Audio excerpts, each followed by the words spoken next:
అహంకార పరిస్థితులు ఆత్మజ్ఞానం మీద ఆధారపడవు, ప్రారబ్ధం మీద ఆధారపడి ఉంటాయి. ప్రారబ్ధ ప్రభావాన్ని ఎవ్వరూ తప్పించుకోలేరు. ఇది అంటే ప్రారబ్ధం అల్లుడు లాంటిది. నవగ్రహాల్ని నీవు హ్యాండిల్ చేయగలవేమో కానీ దశమగ్రహం అయినటువంటి నీ అల్లుడిని ఎదుర్కోలేవు. జామాత దశమో గ్రహ, జామాత దశమో గ్రహ అంటారు. నీవు ఏమీ చేయలేవు. ఎందుకని? నీ అల్లుడిని నువ్వేం చేయలేవు. దశమగ్రహం అయినటువంటి నీ అల్లుడిని ఏమీ చేయలేవు. ఎందుకు? నీ కూతురు బాధపడుతుంది కనుక.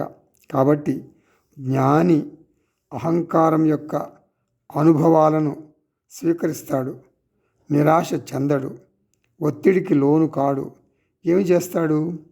సాక్షి ఆత్మస్థితిలో స్థిరంగా ఉంటాడు, స్వరూప స్థితిలో ఉంటాడు.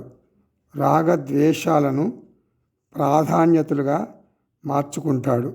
జ్ఞాని అజ్ఞాని ఇద్దరికీ రాగద్వేషాలు ఉంటాయి.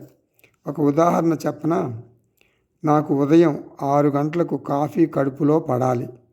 కాఫీ లేకపోతే నాకు పిచ్చెక్కుతుంది. ఇది రాగం అంటారు. ఉదయం 6 గంటలకు నేను కాఫీ త్రాగటానికి ఇష్టపడతాను. కాఫీ ఉంటే సంతోషం. కాఫీ లేదనుకుందాం, జ్ఞాని కలత చెందడు. మరొక మాట, నా కుటుంబ సభ్యులు ఇలాగే ఉండాలి అని జ్ఞాని తీర్మానించుకోడు. నా కుటుంబ సభ్యులు ఇలా ఉంటే బాగుంటుంది అనుకుంటాడు. నిరాశకు గురికాడు. జ్ఞాని ప్రవర్తనలో ఒక పరిణితి ఉంటుంది, అది బయట కనిపించదు. అందుకే భగవద్గీతలో శ్రీకృష్ణుడు ఇలా అంటాడు, అజ్ఞాని ఆసక్తితో కర్మలను ఆచరిస్తాడు, జ్ఞాని ఆసక్తి రహితుడై లోకహితం కోసం కర్మలను ఆచరిస్తాడు. జ్ఞాని ప్రవర్తనలో ఒక పరిణితి ఉంటుంది, అది బయట కనిపించదు.